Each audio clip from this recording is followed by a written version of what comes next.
আদিত্য ও অভ্রের সমস্ত ভুল বুঝাবুঝি মিটিয়ে দিল পরমা ও সুদীপা। সুদীপার জন্যই পরমা বেঁচে আছে, এটা অতনুবাবু মেনে নেয়। তবে শ্রুতি কোনোভাবেই সুদীপাকে সহ্য করতে পারে না। সুদীপাকে বলে, তুমি একটা অনাথ, তুমি আমার মেয়ের আশেপাশেও থাকবে না। তুমি আমার মেয়ের আশেপাশে থাকলে আমার মেয়ে যে কোনো সময় বিপদে পড়তে পারে। এতে করে সুদীপা খুব কষ্ট পায়। সুদীপা তখন বলে, আপনি এটা ঠিক বলেছেন, আমি অনাথ, তবে আমি চাই না আমার জন্য কারো ক্ষতি হোক। আমি কারো ক্ষতি কারণ হয়ে দাঁড়াতে চাই না। আমি পরমার থেকে দূরে সরে যাবো, পরমার কাছেও থাকবো না। তখনই শ্রুতি বলে, এটা যেন তোমার মনে থাকে, তুমি আমার মেয়ের কাছে যাবে না। তখনই দেখতে পাই পরমার জ্ঞান ফিরে এসেছে। পরমা তখন আগের সমস্ত কথাই মনে করে বলে যে, আমি তো বাঁচতে চাইনি, তবে আমাকে কেন বাঁচানো হয়েছে।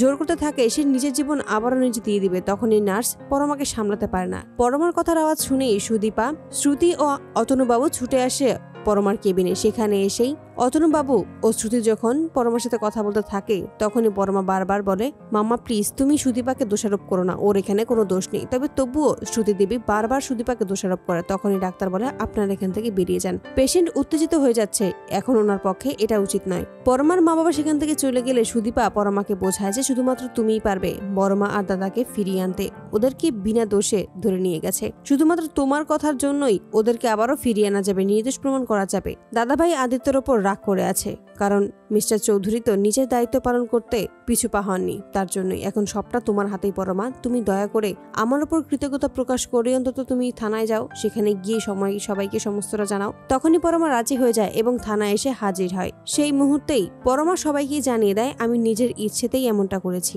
এখানে কারোর কোনো দোষ নেই, ওনারা সম্পূর্ণ নির্দোষ। এতে করে পুলিশ বড়মা ও অভ্রকে ছেড়ে দেয়। পরমাকে নিয়ে যখন বাড়ি ফিরে আসে, তখনই পিছনে সুদীপাও সেখানে আসে। সুদীপাকে দেখেই ক্ষিপ্ত হয়ে যায় বড়মা। তখনই পরমা আটকে বলে যে, শুধুমাত্র সুদীপার জন্যই আমি বেঁচে আছি। সুদীপা যদি সঠিক সময়ে আমাকে নিয়ে না যেত, তাহলে হয়তো আমি আর আপনাদের মাঝে থাকতাম না। তাই সুদীপার এখানে কোনো দোষ নেই। তখনই অভ্রকে বলে, অভ্র তুমি আদিত্যর সাথে সমস্ত ভুল বোঝাবুঝি মিটিয়ে নাও। তুই ভাইয়ের মধ্যে এভাবে মান অভিমানের পাল্লা ভারী হোক, সেটা আমি চাই না, তাহলে নিজেকে কোনোদিনও ক্ষমা করতে পারবো না। তোমাকেও বুঝতে হবে, আদিত্য ওর দায়িত্ব থেকে সরে আসতে পারে না, ও ওর দায়িত্ব পালন করেছে। এতে করে অভ্র বুঝতে পারে আদিত্য তখন তার দায়িত্ব থেকে সরে আসলে উল্টো আরো বিপদী হতো। তাই পরমার কথায় নিজেদের মধ্যে সমস্ত মান অভিমান ভুলে বুকে টেনে নেয় আদিত্যকে। আর এভাবেই পরমা ও সুদীপা মিলেই অভ্র ও আদিত্যকে এক করে দেয়। পরমা তখন বলে, শুধুমাত্র আমার জন্য নয়, সুদীপাও কিন্তু আছে। সুদীপাই আমাকে বুঝিয়েছে সবটা, তাই আমি আবারও মনের জোর ফিরে পেয়েছি। বন্ধুরা, তোমরা কি চাও যেন আদিত্য অভ্রের সমস্ত ভুল বোঝাবুঝি মিটিয়ে দেয় এবার সুদীপা ও পরমা? তোমাদের মতামতটি অবশ্যই কমেন্টে জানাতে ভুলো না। ধন্যবাদ।